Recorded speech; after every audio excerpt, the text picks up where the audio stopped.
Happy Monday, everyone. Welcome back to another Monday Night Live. Simon and I, our regular spot, 6 p.m, live from the UK in Precision Golf.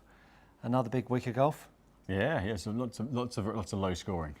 Goodness me. Some very low scoring. Goodness me. They've made Pebble Beach look like a pitch and putt. Well, they've made it look like the size of the greens that they are.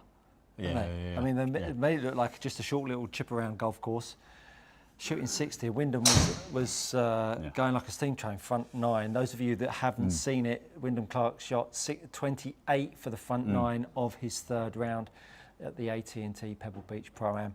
A formidable golf course with incredibly small greens. Incredibly small. If you're on the green, you're always going to have a really good look at the flag, but you still got to go ahead and hold them. They've got some big breaks and some banana skin holes.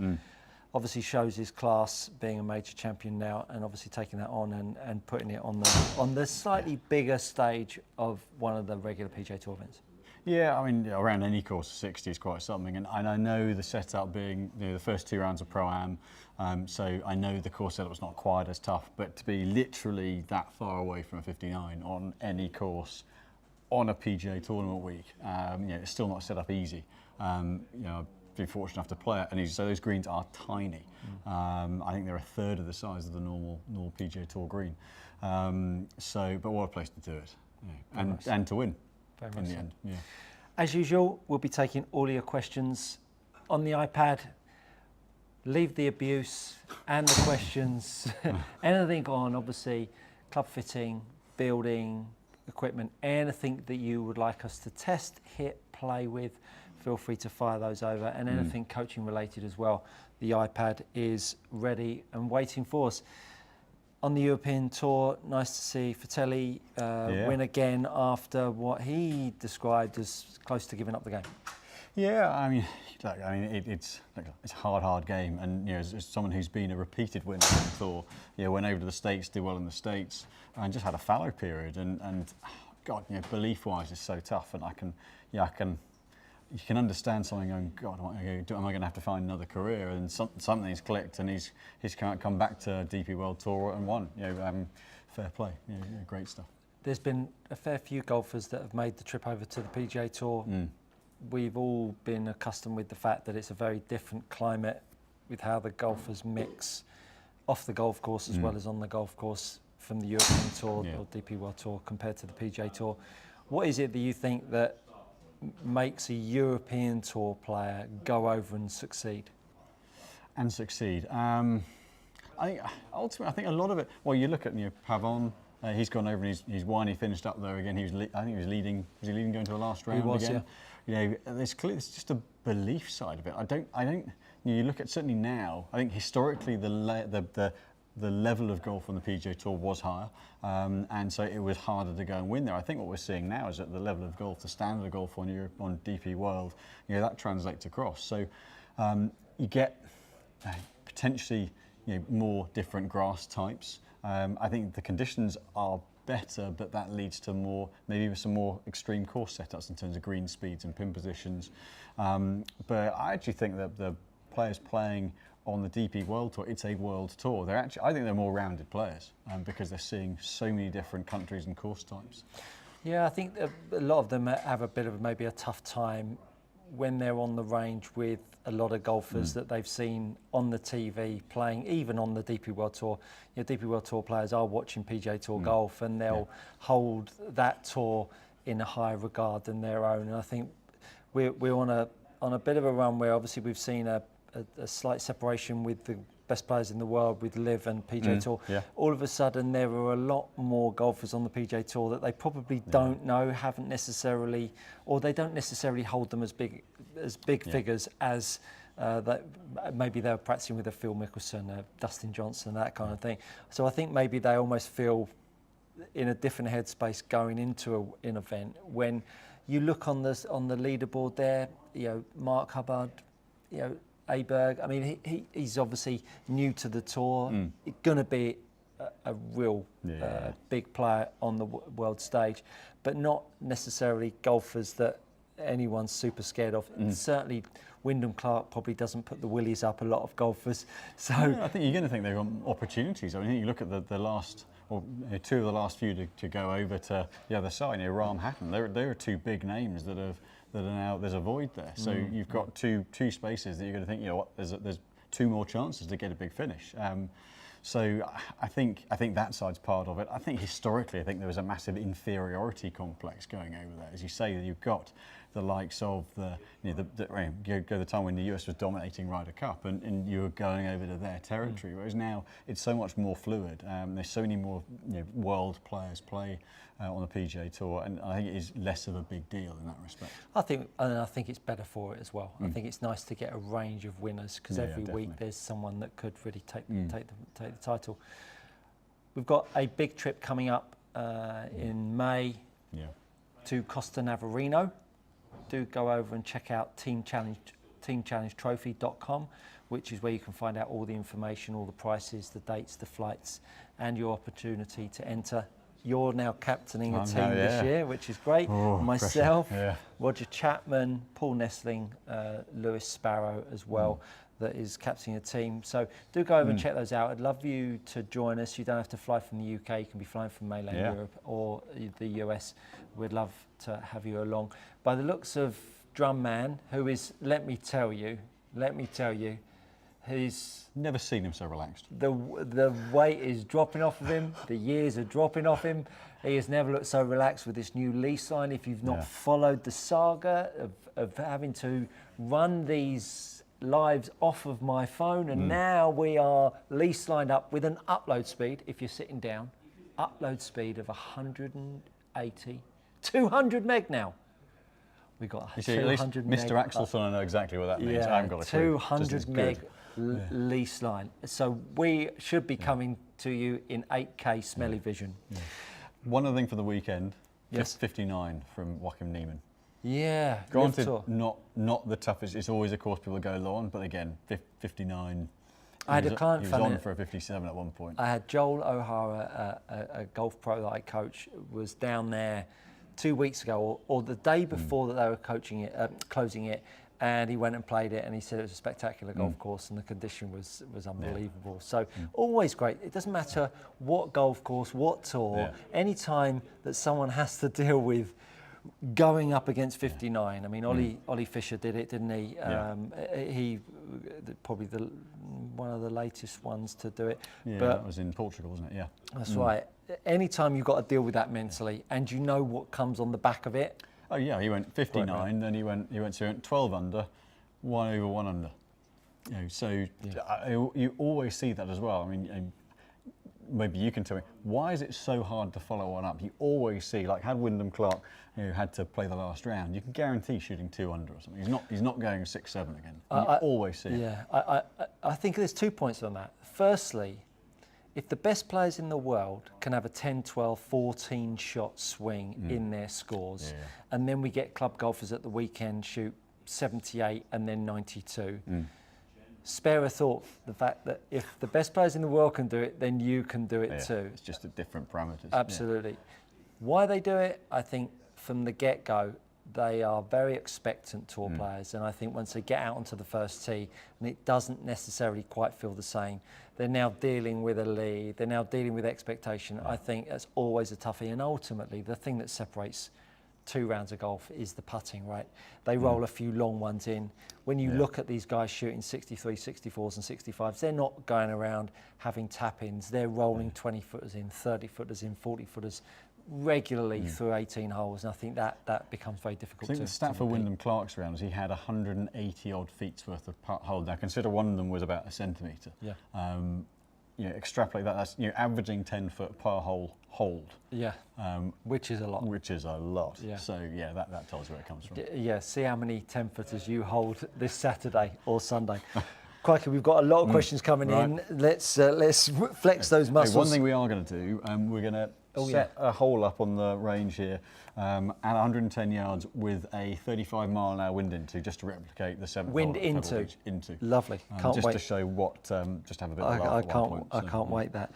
So, Chris Byrne, good evening, Chris. Nice to have you along. Chris came along to the Costa Navarino last year. Good evening, men. I picked up my new 3-wood today, a Ping 430 LST, and just want to say a huge thanks to the team, especially Simon, but he's written Diamond. But look, he answers to Diamond Simon for the informative fitting process and the lesser mentioned fitting team.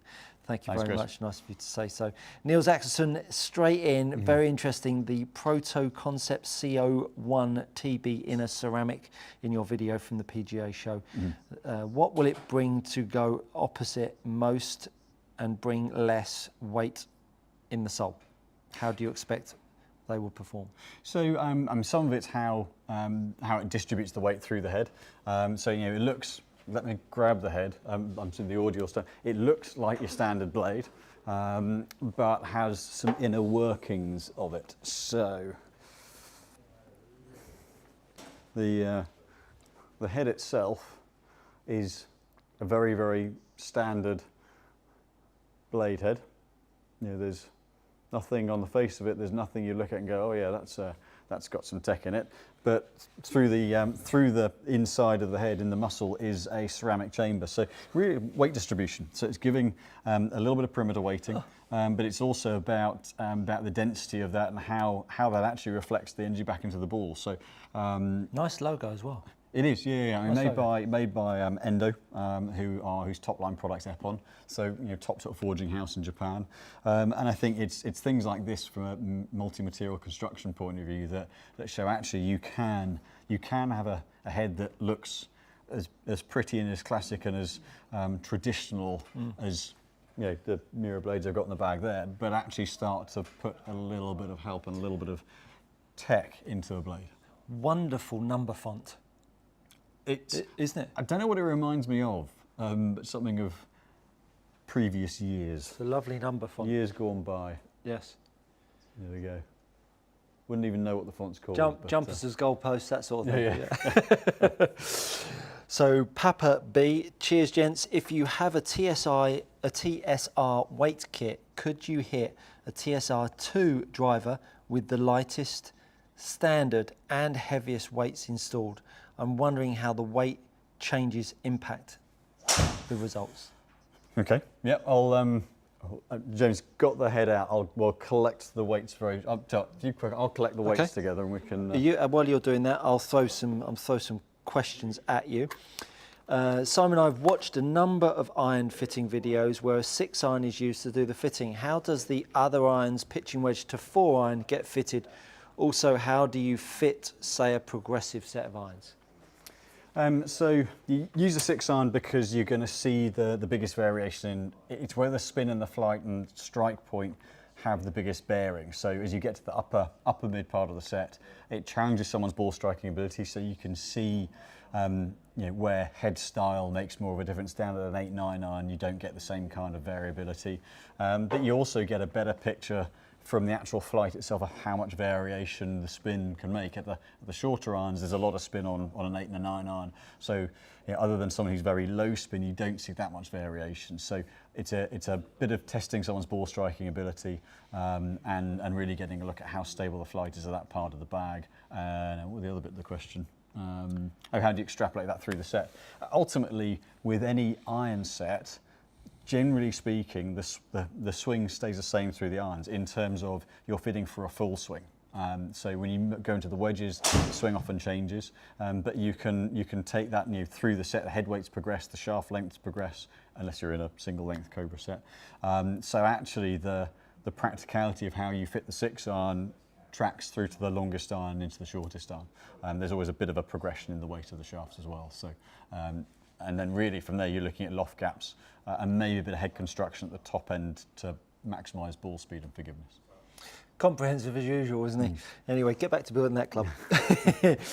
Well done. Lovely answer there, Simon. Richie Linden, I noticed that you always ask if you are predominantly right-handed. I'm left-handed, but golf right-handed. Do you see any common traits with left-handed people golfing right-handed? Yes. But the reason for the question is exactly that. In that, if you've got top hand dominant, so playing right-handed but left-handed, then your top hand is really what controls the club face more than anything. That's the, it's like in hockey, cricket. It's your top hand that is the one that really dictates where the face is pointing. So if your strong side is your top hand, there are two things that generally occur.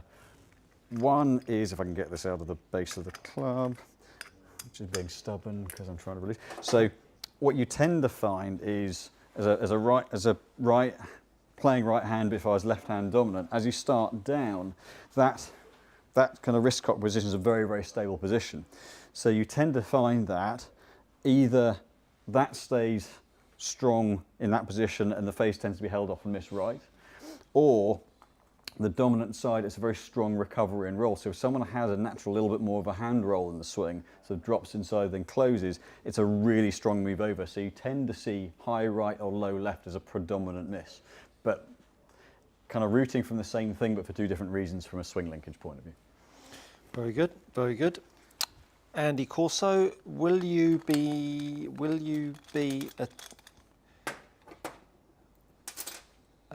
bringing out a specific QI10 driver video? If not, interested in your experience of hitting the different models. Cheers, chaps.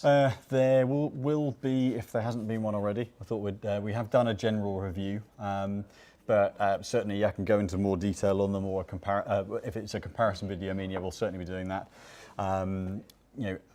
What we're currently seeing, for want of a very standard model, does appear to be very low spin.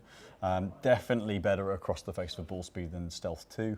But what we are seeing, the max head weight's quite heavy. So that's making fitting a little bit challenging, but there's certainly an improvement, but we will be doing a comparison video. Very good. Niels Axelson, congratulations on finally getting the line in. You are through in pristine 1440p 60. Gorgeous quality, James. Gorgeous quality. I'm not sure if they talk about Simon and I or the imagery. No, it wouldn't have the word quality on the back, maybe just gorgeous. Oh, just gorgeous, just gorgeous. Horse racing legends, good evening. What is a Callaway no flex wedge spec? No flex wedge spec. The only thing I can think of is that by that you mean a shaft that doesn't have a flex denomination. So sometimes they put wedge flex. Callaway in the past have used a uni-flex shaft, which ultimately is just to whack something right in the middle ground, and they tried to claim at one point that it was a smart shaft and match the player's swing. Complete baloney, not possible. But it's just a way of making, if I'm interpreting the question right, it's a way of making a shaft and using a shaft and a wedge that means costing them as little as possible. So well said. Fewest options. Yeah, very good. Radhika, good evening, Radhika. 200 megabyte lease line. I might work from home from Precision Golf. There's always a chair and a coffee available for you. There's always a chair and a gym just across the side there as well, Radhika, for you. Niels Axon, pushing your luck already. Always, Niels. Norwegian Warhound, good evening, Norwegian Warhound. Still the best name on the YouTube. I've found with what I own in irons that the DGSL seems to be the best when it comes to helping my path numbers. What in the market today would be comparable with a bit more flight? Cheers, guys. Flight-wise, you might not find one changed to the flight, but the super lights are about 105 grams. So yeah, Modus 105 wouldn't be too far off. I mean, the Dynamic Gold 105 is going to swing more tip heavy, but I would say Modus 105 is going to be the closest thing. Well, let's see you hit one of those. So this one's got the lightest weight in. I need my tea. I need my tea. I need my tea. Sorry we're a minute late because I rushed down from a client and I had to make myself a cup of tea. It's not a gin and orange or something? No. So swing weight with the lightest weight in C9.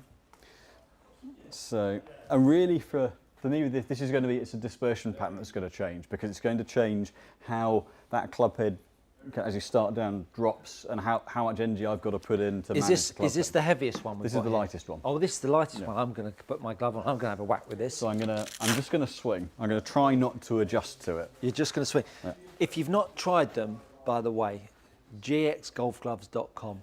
Do go over and check them out. They are quality golf gloves. So I generally play at about D3.5. So for me, with the lightest one, there's not that much to hit against. So as I put the power on, or what little power I possess, as you get halfway down, I just overload where the head is, and it doesn't. The shaft and things don't flip, but I just it's effectively I've got the club head going through the ball before it should be. So the face is shutting down. So like that one, it whipped over left. So if I do one more.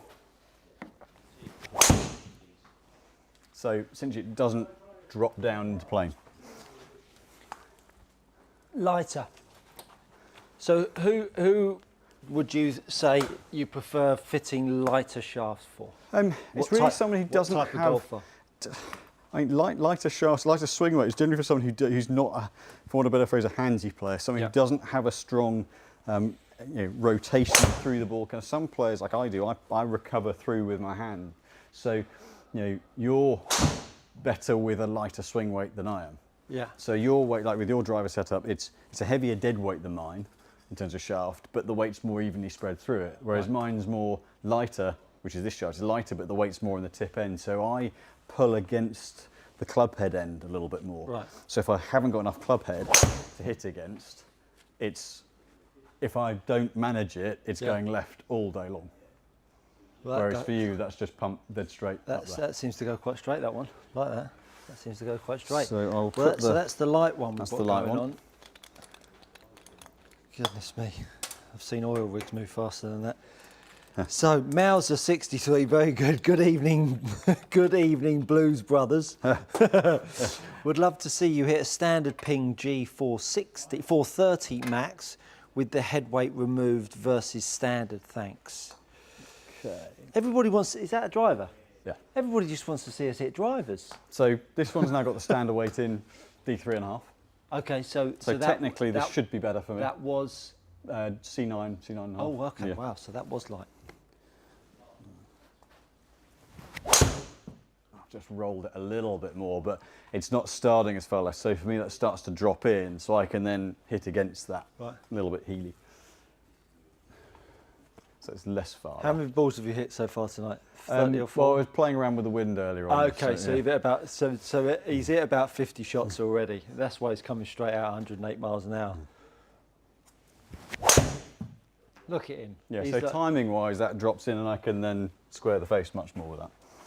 Yeah, that's quite nice, that one, isn't it? You got that. Oh dear, that's very nice. That looks a bit spinny, that. It's a 9 degree. I play an 8. So. Ah, right. Okay, fair enough. Doesn't feel massively different to me. So this is where for you, that's now kind of the toe side has helped it a bit, but that's hung out right. Yeah. So for me, it helps me square it up. Yeah. And kind of, for want of a better phrase, delays the hit. Yeah. So it drops it in, and it kind of effectively drops the head behind, so I can then square it at the right point, whereas for you, the other one squared much, much better. Right. Yeah. Yeah, I don't like looking down at 9 degrees either. Oh, God. So, yeah, so you're now, and this is more, I guess more, the swing weight is happening more because of the shaft on this one than just raw head weight. But for you, that starts to drop under. Yeah. Whereas for me, that helps square it off. I'm gonna put the equivalent of the heavier weight on this, because I've only got the heaviest weights. They're somewhere in the deepest, darkest depths of the workshop. So rather than running in there, I'm going to weight this up to sit in line. Peter Kendall, we've got a lot of requests hitting a lot of clubs. We've got to get a lot of building. We're going to have to get another fitter in here at this rate. But brilliant, keep them coming in. We might have to limit the head weight ones to, if there are other ones coming in. Yeah, absolutely. Peter Kendall, hi, can you hit a 5-wood QI10 and tell me what you think of it, please? Right. We can do that. Tony Blythe, hi guys, thoughts on the new Scotty mallets? Any idea when you will have the demos? And they're going to be probably late March. We saw them in only saw them in Orlando at the trade show. They're kind of, visually they're a little more. I would say they're a bit less safe visually. Okay. Like some of the alignment markings, they're quite a clean look from a colouring point. They're just kind of a fairly kind of silver colour scheme. Yep. But some of the alignment markings on them are a little bit more out there than Scotty would have done in the past. Okay. So, yeah. Fair enough. So this one's now D6. Oh, joyous. That sounds wonderful news. Going to have to man up on this one, aren't we? Yeah. Oh, so you can see for me that's then going over there. Ooh. So really, when you're managing head weight, it's influencing where the club head is relative to you at impact. You're going to hit another one.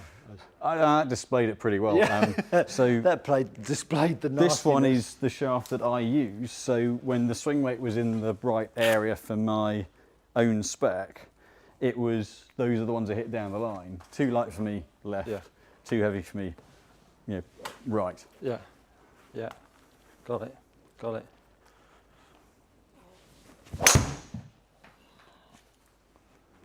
That wasn't too bad.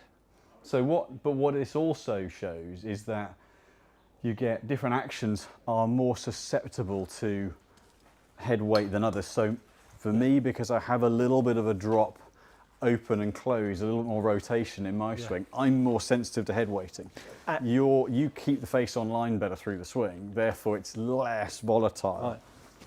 For me, I'm quite heavily influenced by head weight, and always have. I've always been very, very sensitive to it. Yeah, see, it's funny because that out of all three of them feels nicest out of all three of them. Oddly, I don't know why that is, but that feels like the weight of it.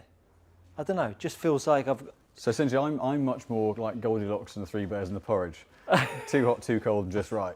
Whereas for you, you could basically, you've got a mouth like asbestos. Fair point, fair point. Okay, so I've got asbestos mouth. Yeah. Look, it keeps on going straight, that, anyway. But yeah, and that's where, from a fitting point of view, you're using shaft weight or just base connection between body and club, and then head weight to manage how someone. But I think, I think. As a broad generalisation. And I think when you start to feel that and know what you're feeling, and you tie it up with how you swing the club, I think that's a match made in heaven, that, because all of a sudden you know what you're looking for as a feeling, don't you? And I think sometimes, with your experience and the other fitters' experience, when you're doing this all day, every day, and you're watching swing techniques change when the weight goes in and comes out, it's like, no, that's what you need to feel. From a reaction to the head weight. Yeah, and I think so. A lot of players don't think they're good enough to notice it, but ultimately it's just our senses are really, really good. I got one chap, Mr. Barton Law, if he's watching, he's sensitive to like 0.3 of a gram, and he said that his father in the past said, "Don't be so ridiculous, you can't be," but he really is, and you can see it physically change the line of the swing, and you get other players you can move at a swing weight point and it barely touches it. I had a lady in today, Juliet Lawrence, and probably the most dynamic through the golf ball that I've seen for a while. Plays off 22, totally, doesn't believe in her own ability, but got some real zip down at the golf ball. Whether you're 22 or 2 handicap, you can have some great dynamics that can really, get a lot out of your game through fitting. It's not, oh, I'm too good. And the other bit is the build element. There's one thing us doing the job in the fitting bay of fiddling around with bits of lead tape and swing weight and balance point and shafts and dead weights, but it's all for naught if the build doesn't match it. And that's something that we're always so keen to try and highlight, is that it doesn't matter how good the fit is, it is completely worthless without a build to match it. 100%. I'm going to grab that 5-wood whilst. Go do that. Richie Linden, as a strong top-handed player, I hook irons and slice drives. That sounds like just a wonderful dispersion.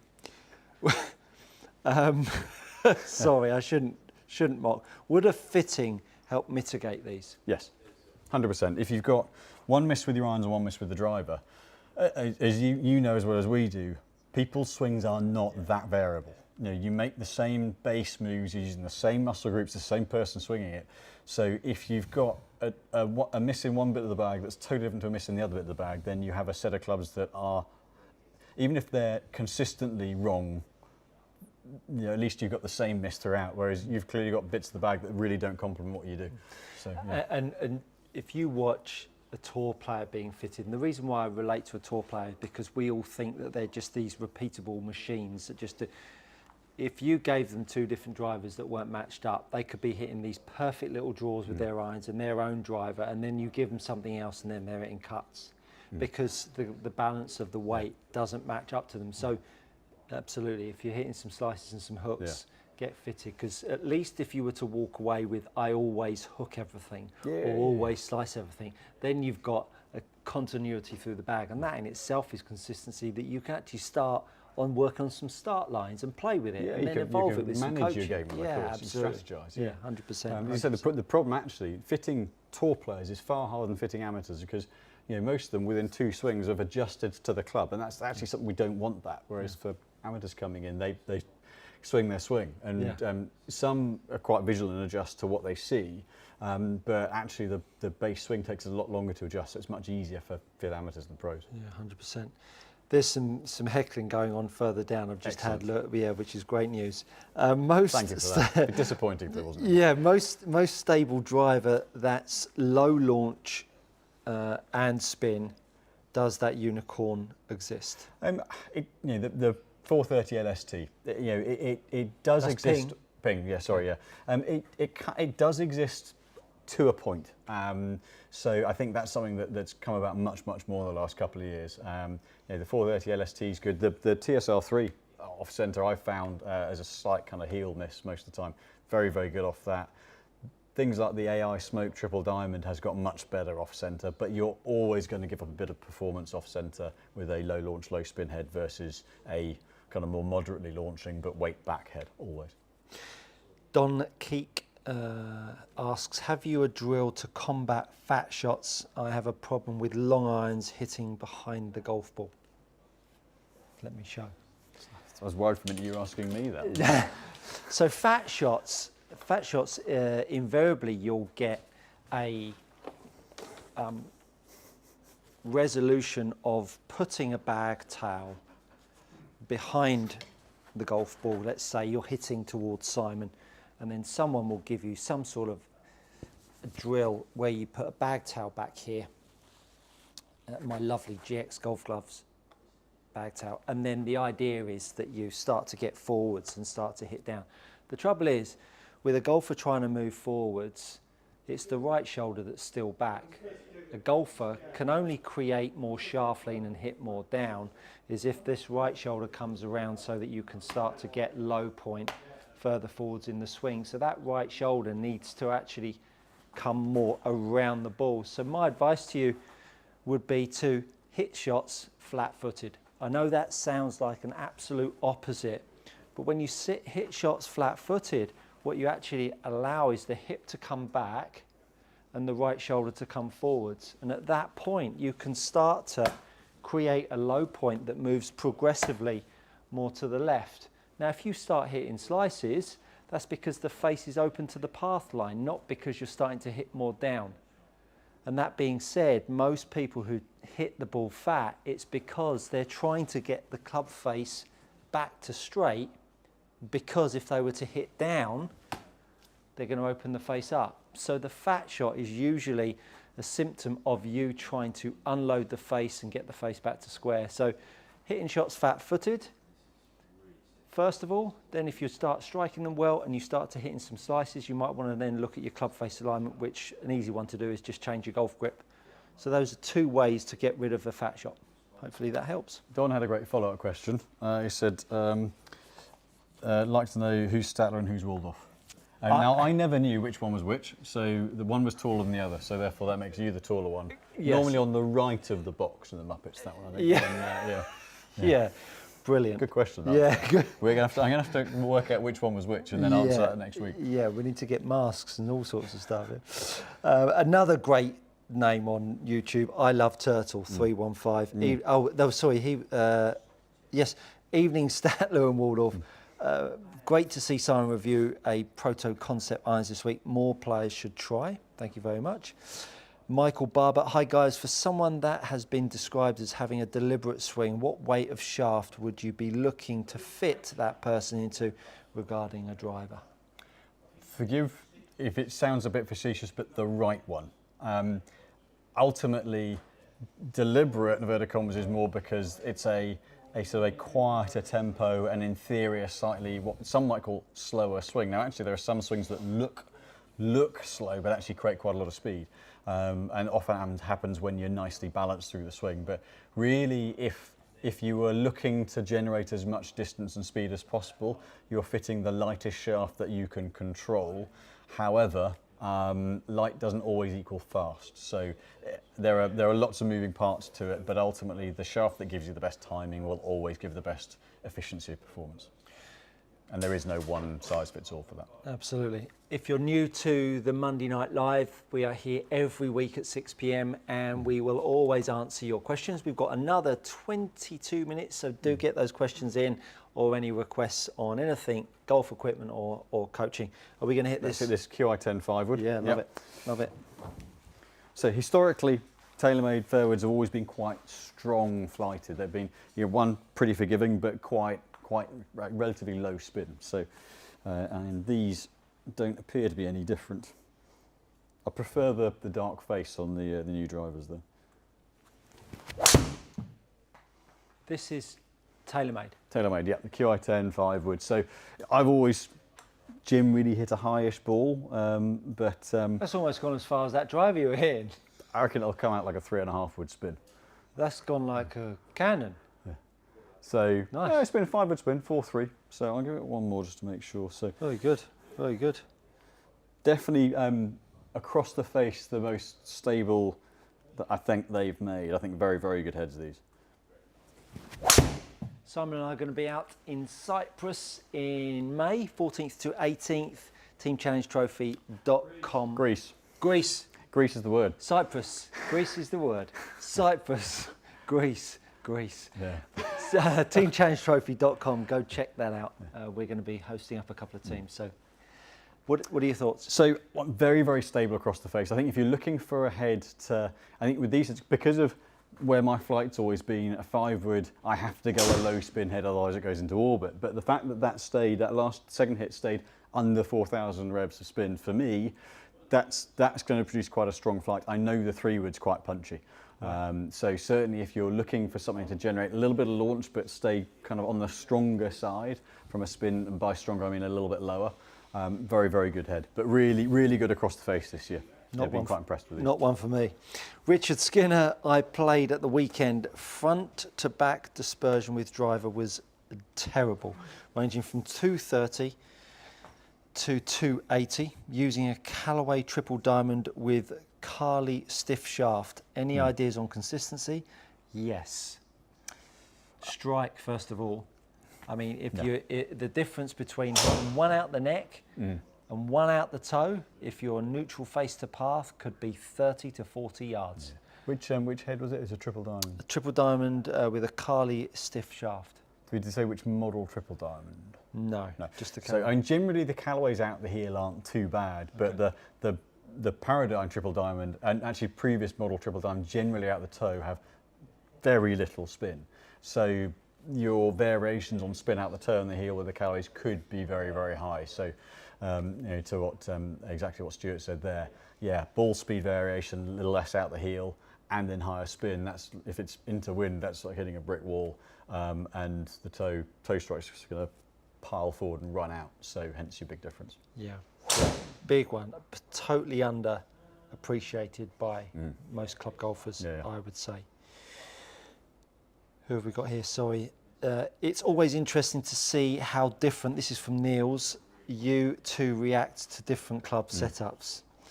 Absolutely. We talked about it before. I'm a little down on speed coming off a back injury, but we are nuts and bolts 110 driver speed, and we couldn't have two different driver setups, could we? Yeah. We're really, really very different indeed. Tony, by the way, that's surely not your surname. No, it is. Tony, by the way? Yeah. Really? Oh, that's a fantastic surname. Oh, by the way, Tony. If irons are D0, what swing weight should the weights, the wedges be ideally to blend? Sorry. So generally, if you're 6 irons around D0, pitch wedge should be around D1 and a bit. Normally, probably 70–80% of the time you go a little heavier on wedge shafts. So if you're D0 on a 6 iron, you're probably D2, 2.5 on the wedges. So they're, throughout that puts them on the kind of the slightly lighter side. But yeah, D2 to D3 on the wedges if you're D0 on your 6 iron. Yeah, Tony said he's never heard of that one before, that joke that I've just made. Yeah, he's never heard of that. Sure, I'm sure. I'm sorry. Yeah. Sorry, I'm the child of the group. Sorry about that, Tony. Thanks so much for your question. Papa B. He doesn't improve. That told me, didn't it? Papa B, thank you so much for the weight test.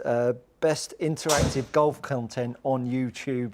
You are damn right. Thank you very much. You're damn right. This is. Make sure you give us a lick and a like and a subscribe. I don't know where his braid is. I know. I'm best not to ask. So the AMP vids says get Kate out of the gym and into the bay. Need to see how her golf journey is going. Let me tell you, that girl's got a lot going on right now. Yeah, I think there's another. She had the win recently, kind of a couple of weekends ago, and this coming weekend is HYROX Elite 15 event in Vienna. It's the third major. It's actually on Friday night at 6 p.m. UK time, live on YouTube. Very, very strong field. I mean, you think how unbelievably fit Kate is, and she's just about the top 15 globally. So she's going to be giving it hell this Friday night, and can't wait to see it. And started helping one of the best golfers in the world as well, Yeah. which we won't talk about, but Yeah. doing a lot of good. So Niels Axelson, Stuart's high weight drives with TSR2 was in the 1400s to 1600 RPMs. Simon's last shot was around 3,500. Guess partly due to the more open face, wild difference with the same golf club. And like we were saying earlier, strike point as well. A couple of those of Stuart's have tended to sort of toe loop in at the right hand side. Yeah. Whereas mine was just peeled out the middle with an open face. Yeah, that's right. Red arrows. But to the point earlier, again, that just shows the dynamics that are in play. Yeah, very much so. Don Keek, thank you. It's been my pleasure, Don. I hope that works out for you with your angle of attack. Tom Vaughan, hi team. Could you do a session on wedges, shafts and grinds, pros and cons, unless it's already been done? We will definitely do that. Yeah, maybe not that's tonight. something we can do. We'll certainly do a cover on another Monday Live. Yeah, that's not a short yeah. conversation, is it? Talking about the grinds and the wedges. Yeah, it's one. We'll work out the best way to show it as well, and kind of how it all works. So leave that with us. We'll definitely work something out for you. Yeah. Tim G, if a Mizuno 5 wood head is in the 210 gram region, what would you expect a TSR2 21 degree head to weigh, with the club being an inch shorter than a 5 wood? Assume a sounds like a GCSE. I know. It's like, assume an 85 gram Aldila Tour green in the TSR2 7 wood. Pick the bones out of that one. Charlie started off with 5 sweets and gave 3 to Emily. So we've got a 210 gram Mizuno 5 wood. Yeah, and then we've got what would you expect a TSR 21 degrees? So let's talk about the TSR. So ultimately, I don't have swing weights and things. So the generally a 3 wood normally is around 210 grams. So for a 5 it'll be 210 is quite light. We'd normally expect it to be about 215. The 21 degree TSR Fairway should be around about 220. 220 to 225. Right. And then depending what length you cut it, if it's an 85 gram shaft, you can probably go a little bit shorter than standard because of the extra weight and retain a decent sort of stability and feel for the club. But again, it depends what build suits you as to how you've got to manipulate it to get it right. But head weight should be sort of 215 to around 220 grams, 220, 225 for the 7 wood. Tim G goes on to say, I find the stock 9 gram to make it very heavy, so swaps to a 5 gram. Again, yeah, if that works for you, certainly that'll take a couple of swing weight points off. Yeah. Great.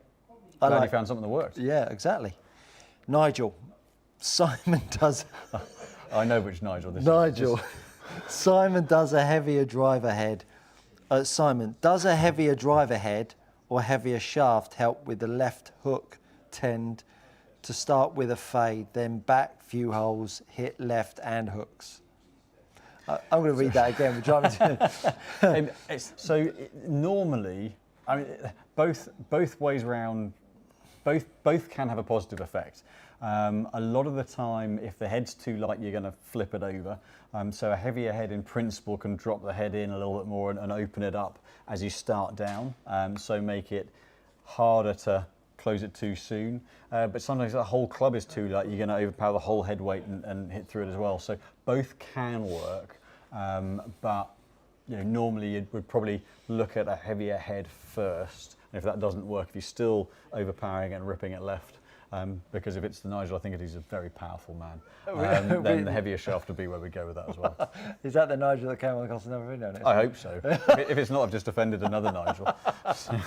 Should we get this set up? Yeah, this let's one get into that the wind. wind. Yeah, We're going to hit a shot into the wind, mimicking the par 3 at Pebble Beach. That little short one down the hill. Is it the 5th? It is the 5th, isn't it? 7th. 7th. Yeah, thought so.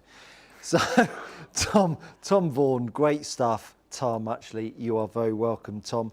Alf World, how much more distance can you expect from a Titleist 915 to a TSR driver? 915, goodness me. 915. I was wondering, since you often see tour pros play old, reliable clubs. Listen, they don't play old 915s. No, drive-wise, they'll now be playing one of the latest couple. But I think realistically now, you're probably looking at, certainly I'd expect around 10 yards, I would say. But I think there is a caveat to that. Out the middle, it might be slightly less if you're getting good spin out of the 915. Off centre, it could be more.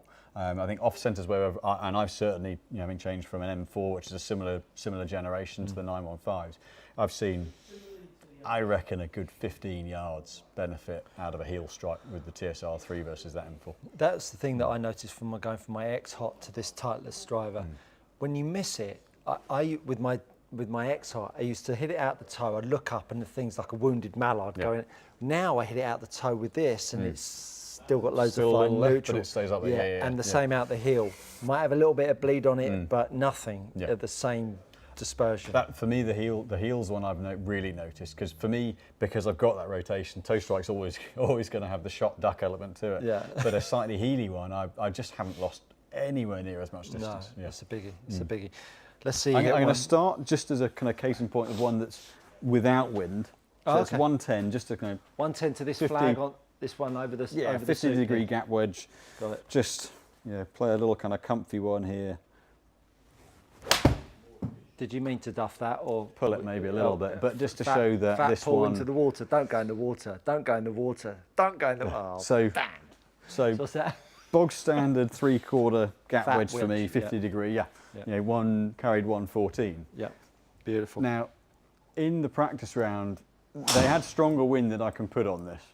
I can only go up to 36 miles an hour. So, are we going to have a little nearest the pin competition here or what? I think we ought. I'll display what it does with the same club first, and then we ought to have a go. Yeah, brilliant. So brilliant. Look at the trees moving on the right hand side. New Love graphics of this is good. Love isn't it. This is great. So bear in mind that the general rule is for every mile an hour into wind, you lose 2 yards. That was like James's hair on the rowing machine earlier. Oh, he's going that fast. It's going that fast. So technically, this should go 70 yards shorter. Got it. Like it. Well, if you hit it fat like you did on the last one, you'll take some. It'll go straight through. Yeah, it'll knuckle through the spin. Yeah, like it. Here we go. Here we go. Look at that. Why is it so pleasurable? So it's actually coming backwards. It is pleasurable. Oh, it didn't even reach the water. Look at the spin on it. Hit the fairway and suck back. So that's hit. It's got a 90 odd mile an hour ball speed, and that's carried 42 yards. Yeah, decent. Decent. So 35 yards. 35 yards. So first one went 114. Yeah. And there is your 70-yard difference. Yeah. I think important that obviously it's double bubble, isn't it? Yeah. 35, 70. Yeah. Downwind, for those of you that do or don't know, it's 1 for 1. Yeah. Into carry. Yeah. Into 2. So you'll get the run out. It won't be too far off end result, but into, but carry out 1 for 1 downwind. So 110 becomes 180. 180. Right. What are you going to hit? 6 iron. You're going 6 iron, are you? Yeah. You sure you can get that there? Well, it depends on. Well, I'm going to hit a normal flight 6 iron. How far did you say? 180. 180. Oh, okay. See, this is where my low spinning stuff goes quite nicely. See, when I was coaching and caddying for Nick Doherty, we used to wake up in the morning, and because he was all about the wind. If it was windy, it was like he was going to cack himself. But he grew up on the Wirral. I know, I know. But he just used to hate the wind. Maybe he played in it too much. Yeah, any sort of wind into. See, whereas I'm the opposite. I don't mind wind. Yeah, I like the wind. I like having to play the different shots. And, yeah. But I'm less spinny than I used to be, so I'm better at it. Right. So, this is going to be standard 6 iron. Are we going best of 3? Well, I'm just going to hit as the bog standard 6 iron and just see where it goes. Oh, right. But I'm going to give it full so what ball. you mean is you're going to have a practice at it? Yeah. Is that what you mean? Got it. Okay, that's fine. I'll absolutely rip that, even if I say so myself. Yeah. So it would normally be like a 185 yard shot. Look where that's going. Yeah. Look at that. Oh no, it's going in the water. Carry 100 yards. Yeah. 128 ball speed. Yeah. Well, I've got a 7 iron here, and I'm just going to play a little. But when you're into this kind of wind, any side spin, it's amplified massively. This is where I'm going to call upon my heady days on the links golf course.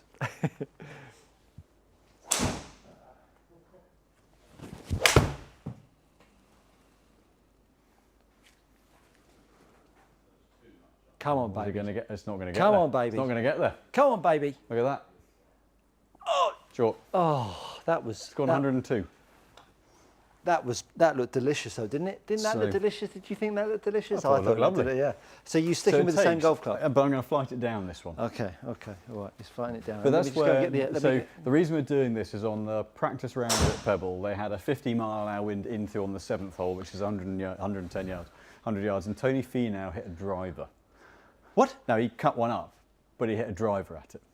Did he? Yeah. What did he do that for? Just for a laugh. Oh, sorry, on practice day. Practice day, sorry. yeah. Sorry. I thought, oh my goodness. So I'm going to have to sting one in here. Although a bit toey, might not get there. Right, Might not get there. Oh, the suspense. It's just going to clamber on. Oh no, that's good. That's good. Nice shot. 103. Yeah. 103. Yeah, lovely. Well, I've gone 7 iron here.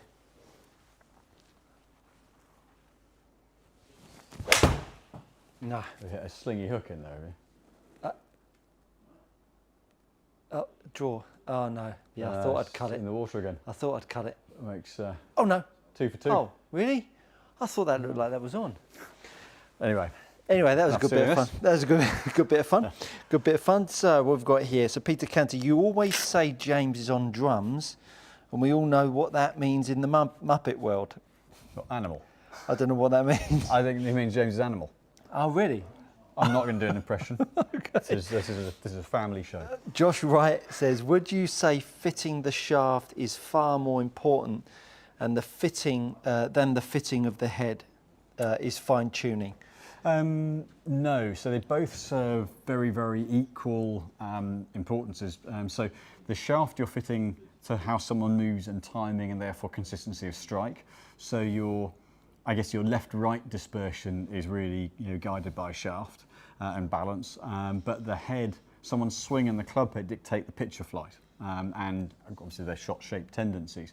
So the head's really important to manage the ball flight, the forgiveness, and the shaping control if you can with the bias on the head, and the shaft for consistency of strike. So they equal importance but for different parts. Very good, very good. Hi guys, what's the best drill to change swing path?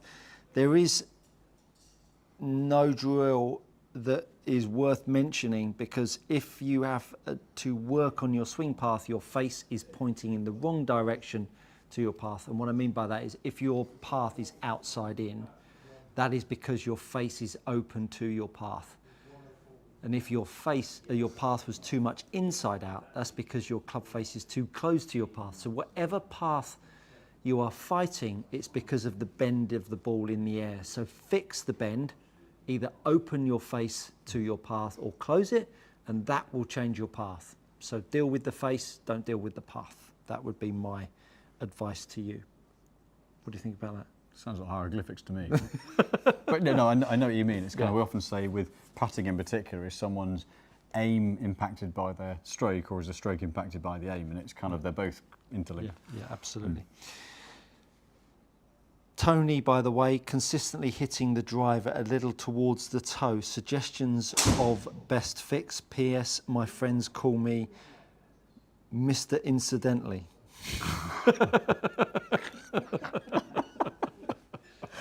Oh, dear. Goodness me, that's very great. good. Like that a lot. I mean, one is just stand slightly closer. I mean, if it's consistent, if it's a consistent strike pattern, then the only thing that's going wrong is that you're a fraction too far away. And James, could you pull up the impact? I can let me whip out of this and into the other bit of the software, and I can pull that up.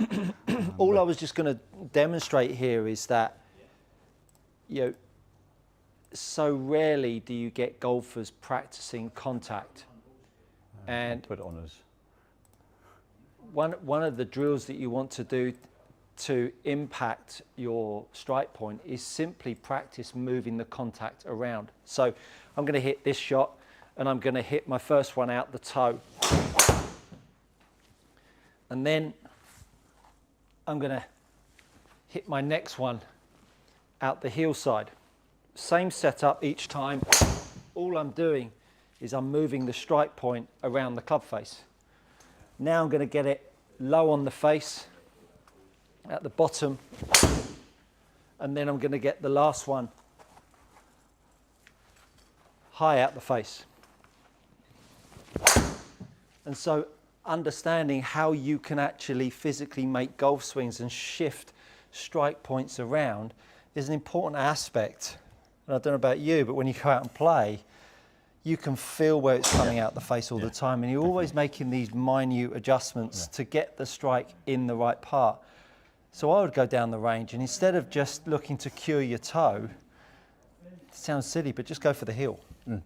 Just put a bottle either on the inside and outside and move towards Plastic, it. Plastic bottle, and shift your strike point around, because it really is very important to be in control of the strike point. But I think that's something that I don't think golfers actually do enough work on. Is actually you can feel, once you start to learn what contact point feels like, what that wasn't really going to make sense, but what each strike point feels like, you can manage it on the course. Absolutely. And, I mean, the extreme of it is you get Tiger and Jack Nicklaus both used to shape the shots by using the toe and the heel of the club head. Now, granted, that's the very, very extreme end of it, but if you know what you've got to do to manage the strike point, then on course, that's another string to your bow to manage your game. 100%, 100%.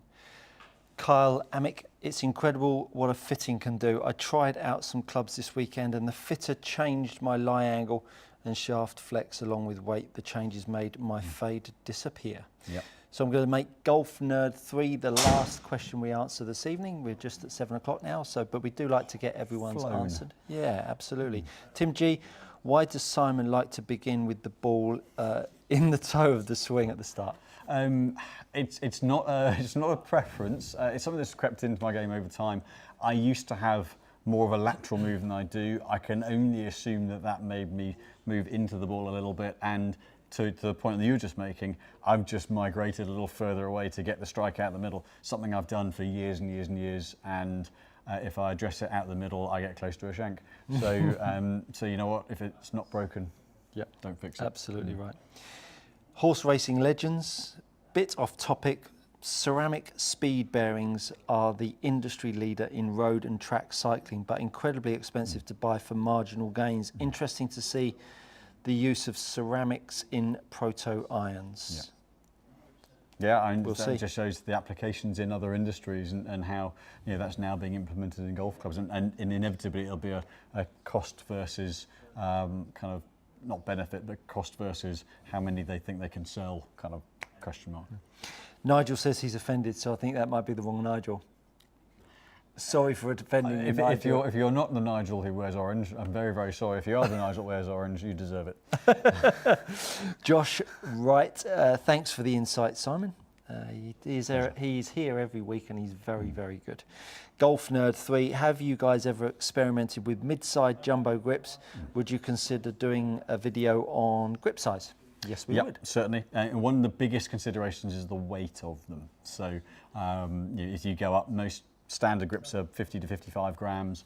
A lot of the mid-sizes go to 65 and some of the jumbos go to 75, 80 grams or heavier.